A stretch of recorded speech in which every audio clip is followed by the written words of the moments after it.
Bhagat Singh promotions కు పవన్ కళ్యాణ్ వస్తారా రారా? ప్రస్తుతం ఇదొక పెద్ద పజిల్ అయిపోయింది. వస్తే హరిహర వీరమల్లులాగా ఇంటర్వ్యూలు, ప్రెస్ మీట్లు, ప్రీ రిలీజ్ ఈవెంట్ తో హైప్ క్రియేట్ చేస్తారా? లేదంటే ఓజీ లాగా ఒకటి రెండు ప్రమోషన్స్ కే పరిమితం అయిపోతారా?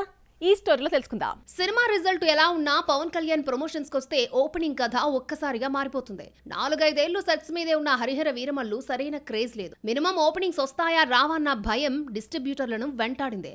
అలాంటి టైంలో 4-5 రోజుల ముందు పవన్ రంగంలోకి దిగి గతంలో ఎప్పుడూ లేని విధంగా భారీ లెవెల్లో ప్రమోషన్ చేసి సినిమాకు హైప్ తో పాటు ఓపెనింగ్స్ ని తీసుకొచ్చాడు. పవన్ డేట్స్ ఇవ్వకపోవడంతో వీరమల్లు షూటింగ్ పూర్తి కావడానికి 5 ఏళ్లు పట్టి రిలీజ్ లేట్ అయింది. నిర్మాత ఆర్థిక ఇబ్బందులు ఫేస్ చేయాల్సి రావడంతో పవన్ జోక్యం చేసుకుని ఫినాన్షియల్ ఇష్యూస్ ని సాల్వ్ చేయించాడు. వీరమల్లు ఫ్లాప్ టాక్ వచ్చిన ప్రీమియర్స్ వేయడం కలిసొచ్చింది. అలాగే ఓపెనింగ్స్ రావడంతో నష్టాలు తగ్గాయి. తన వల్లనే వీరమల్లు షూటింగ్ కి 3 ఏళ్లు పట్టిందన్న గిల్ట్ ఫీలింగ్ తో రిలీజ్ కి ముందు 2 ప్రెస్ మీట్లు, ఒక ప్రీ రిలీజ్ ఈవెంట్, అలాగే కొన్ని ఛానల్స్ కు ఇంటర్వ్యూలు ఇచ్చి వీరమల్లుకు హైప్ తీసుకొచ్చాడు పవన్ కళ్యాణ్. వీరమల్లు ప్రమోషన్స్ విషయంలో దూకుడు చూపించిన పవన్ ఓజీ దగ్గరకు వచ్చేసరికి లైట్ తీసుకున్నాడు. వీరమల్లు ఉస్తాద్ కంటే ఓజీకి ఎక్కువ హైప్ క్రియేట్ అయింది. పవన్ ఎక్కడికి వెళ్ళినా ఓజీ ఓజీ అంటూ గోల్ చేశారు. ఆల్రెడీ ఓజీకి మంచి క్రేజ్ ఉండడంతో ప్రమోషన్స్ పై పవన్ పెద్దగా ఫోకస్ చేయలేదు. ప్రీ రిలీజ్ ఈవెంట్ తో సరిపెట్టిన భారీ ఓపెనింగ్స్ వచ్చాయి. అదేంటో కానీ పవన్ కళ్యాణ్ షూటింగ్ డేట్స్ కోసమే కాదు, ప్రమోషన్ డేట్స్ కోసం వెయిట్ చేయాల్సిందే. గబ్బర్ సింగ్ తర్వాత హరీష్ శంకర్ దర్శకత్వంలో నటిస్తున్న ఉస్తాద్ భగత్ సింగ్ ఈ నెల 26న రిలీజ్ అవుతోంది. ఈ ప్రాజెక్టు కూడా ఇవాటిది కాదు, 3 ఏళ్ల క్రితమే అనౌన్స్ చేసిన 2025లో షూటింగ్ పూర్తయింది. 3 ఏళ్ల నుంచి నిర్మాతలు వడ్డీలు కడుతూనే ఉన్నారు. ఈ లెక్కన వీరమల్లులాగా 4-5 రోజులు కేటాయిస్తాడా? లేదంటే ఓజీలాగా ప్రీ రిలీజ్ ఈవెంట్ తో సరిపెడతారా? చూడాలి మరి. పవన్ కళ్యాణ్ సినిమా అంటే ప్రమోషన్ బాధ్యత ముద్దుగుమ్మలపై పడుతోంది. హరిహర వీరమల్లు రిలీజ్ కు 20 రోజుల ముందు నుంచి నిధి అగర్వాల్ ప్రమోషన్ స్టార్ట్ చేసింది. సింగిల్ హ్యాండ్ తో ప్రమోషన్ చేసింది. తనకే సిగ్గనిపించిందన్నాడు పవన్. ఓజీ ప్రమోషన్ బాధ్యతను ప్రియాంక మోహన్ తీసుకుంది. ఇందులో ఈ అమ్మడిది చిన్న క్యారెక్టర్ కావడంతో తక్కువసేపే కనిపించింది. అయినా ఎక్కువ రోజులు సినిమాను ప్రమోట్ చేసింది.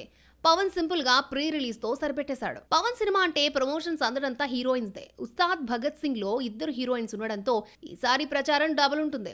2 ముద్దుగుమ్మలు శ్రీలీల, రాశి ఖన్నా ఉండడంతో ఈసారి పవర్ స్టార్ మూవీ కలర్ఫుల్ గా ఉండనుంది.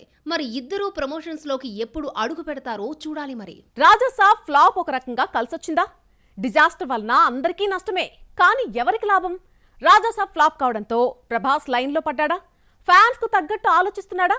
చూద్దాం. ఒకేసారి 4-5 సినిమాలు ఒప్పేసుకుని ఒకేసారి 2 సినిమాలో ప్రభాస్ నటించడంతో అందరికీ ఈ పాన్ ఇండియా హీరోని ఆదర్శమయ్యాడు. కొంతమంది స్టార్స్ కూడా ప్రభాస్ లా ఒకేసారి 2 సినిమాలను లైన్ లో పెట్టడం స్టార్ట్ చేశారు. ప్రభాస్ సినిమాల లైనప్ పెద్దదే అయినా డేట్స్ ఇవ్వనప్పుడు చేతిలో ఎన్ని సినిమాలున్నా యూజ్ లేదు. 1-2 సినిమాలకే కమిట్ అయినా పూర్తి చేస్తే చాలని ఫ్యాన్స్ అంటున్నారు.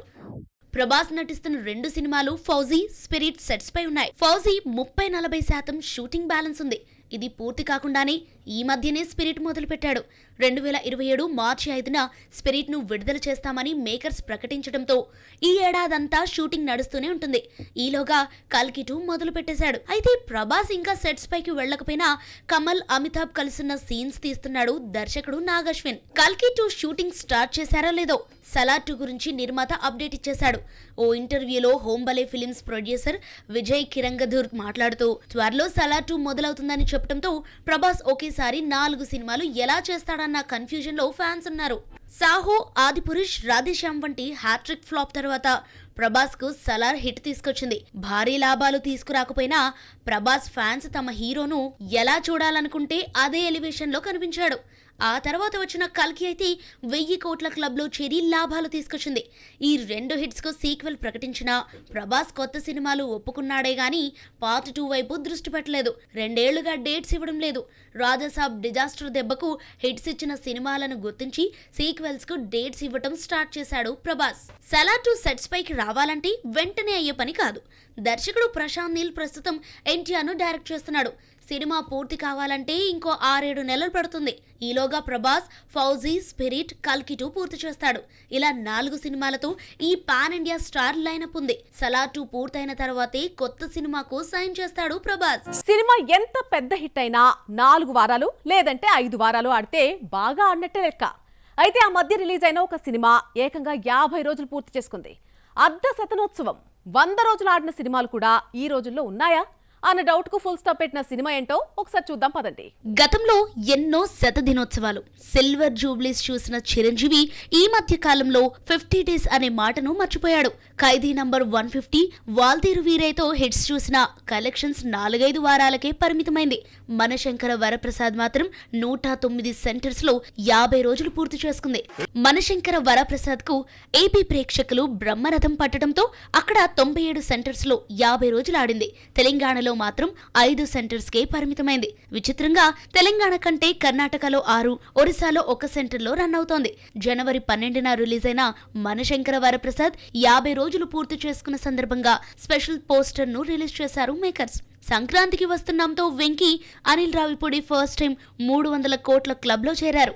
మనశంకర వరప్రసాద్ 375 కోట్ల గ్రాస్ కలెక్ట్ చేసిందంటూ పోస్టర్ విడుదల చేశారు. సంక్రాంతికి వస్తున్నాం 92 సెంటర్స్ లో 50 రోజులు ఆడితే మనశంకర వరప్రసాద్ గారితో 109 సెంటర్స్ లో 50 రోజులు పూర్తి చేసుకుంది. మనశంకర వరప్రసాద్ కు అన్ని కలిసొచ్చాయి. సంక్రాంతి బరిలో 4 సినిమాలు రిలీజ్ అయితే నారీ నారీ, మనశంకర వరప్రసాద్ మాత్రమే హిట్ టాక్ తెచ్చుకున్నాయి. రాజాసాబ్, భర్త మహాశైలకు విజ్ఞప్తి ఫ్లాప్ కావడం, నారీ నారికి ఎక్కువ థియేటర్స్ దొరకపోవటం మెగాస్టార్ కు కలిసొచ్చింది. ఆ తర్వాత రిలీజ్ అయిన క్రేజీ మూవీస్ కూడా నిరాశపరచడంతో 109 సెంటర్స్ లో 50 రోజులు ఆడటం మెగాస్టార్ కు ఈజీ అయిపోయింది. హీరో హీరోయిన్స్ ఎవరో తెలియకపోయినా పర్వాలేదు, డైరెక్టర్ పేరుతో సంబంధమే లేదు. ఎవరు తీశారు, ఎవరు నిర్మించారు తెలియాల్సిన పనే లేదు. టీజర్ ట్రైలర్ బాగుంటే చాలు ఆ సినిమాకు ఆటోమేటిక్ గా క్రేజ్ వచ్చేస్తుంది. రీసెంట్ గా ఆకట్టుకున్న ఆ టీజర్ ఏంటో ఒకసారి చూద్దాం పదండి. మ్యాడ్ బాయ్ సంగీత్ శోభన్ హీరోగా ఆయ్ భామ, నయనా సారిక నటించిన సినిమా రాకాస. టైటిల్ కూడా విచిత్రంగా ఉండడంతో ఎవ్వరూ పట్టించుకోలేదు. అయితే గ్లిమ్స్ రిలీజ్ తర్వాత ఆడియన్స్ దృష్టి ఈ చిన్న సినిమాపై పడింది.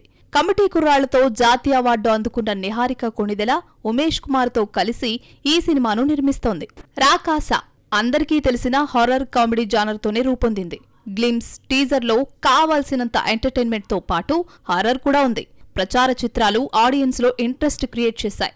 మానసా శర్మ డైరెక్షన్ లో రూపొందిన ఈ చిత్రం ఏప్రిల్ 3న రిలీజ్ అవుతోంది. హారర్ కామెడీ జానర్ మూవీస్ కాస్త భయపెట్టి కడుపుబ్బా నవ్విస్తే చాలు, సినిమా హిట్ గ్యారంటీ. మ్యాడ్ తో నవ్వించిన సంగీత్ శోభన్ మరోసారి ఇదే జానర్ నమ్ముకున్నాడు. కమిటీ కుర్రాళ్లు హిట్ తర్వాత బడ్జెట్ పెంచి నిహారిక తీస్తున్న సినిమా ఇది. ఇక ఇప్పుడు బాక్స్ ఆఫీస్ లో మరిన్ని మూవీ అప్డేట్స్ మీకోసం. పెద్ది నుంచి సెకండ్ సింగిల్ సాంగ్ రిలీజ్ ఆలస్యమైంది. హీరో ఇంట్రడక్షన్ సాంగ్ తో మెగా ఫ్యాన్స్ ను హుషారెత్తించాడు దర్శకుడు బుచ్చిబాబు. రెహమాన్ స్టైల్ ట్యూన్ తో స్టైలిష్ మేకింగ్ తో ఆకట్టుకుంది. సినిమా ఏప్రిల్ 30న థియేటర్స్ లోకి వస్తోంది. వరలక్ష్మి శరత్ కుమార్ నటిస్తూ డైరెక్ట్ చేసిన సరస్వతి 6న రిలీజ్ అవుతోంది. ఈ చిన్న సినిమాను పెద్ద హీరోలతో ప్రమోట్ చేయిస్తూ సినిమా ఆడియన్స్ దగ్గరికి చేరువయ్యే ప్రయత్నాలు చేస్తోంది. బాలకృష్ణ సినిమా చూసి స్పందించిన టీజర్ ను రిలీజ్ చేశారు. ప్రియమణి, ప్రకాష్ రాజ్ కీ రోల్స్ పోషించగా తమన్ మ్యూజిక్ ఇచ్చాడు. సూర్య, వెంకీ అట్లూరి సినిమాకు విశ్వనాథ అండ్ సన్స్ అన్న టైటిల్ ఖరారు చేశారు. సినిమా నుంచి రిలీజ్ చేసిన 2 పోస్టర్స్ లో చిన్నబాబు కనిపించడంతో సూర్య ఈసారి యాక్షన్ జోలికి పోకుండా ఫ్యామిలీ సబ్జెక్టుతో వస్తున్నాడు అనిపిస్తోంది. సినిమాను జూలైలో రిలీజ్ చేస్తున్నట్టు ప్రకటించారు. విజయ్ దేవరకొండ, రష్మిక దంపతులు నాగర్ కర్నూలు జిల్లాలో సందడి చేశారు. విజయ్ ఫామ్ హౌస్ లో సత్యనారాయణ స్వామి వ్రతం జరుపుకున్నారు. 32 ఏళ్ల తర్వాత స్వగ్రామానికి వచ్చిన విజయ్ కుటుంబ సభ్యులకు గ్రామస్తులు ఘన స్వాగతం పలికారు.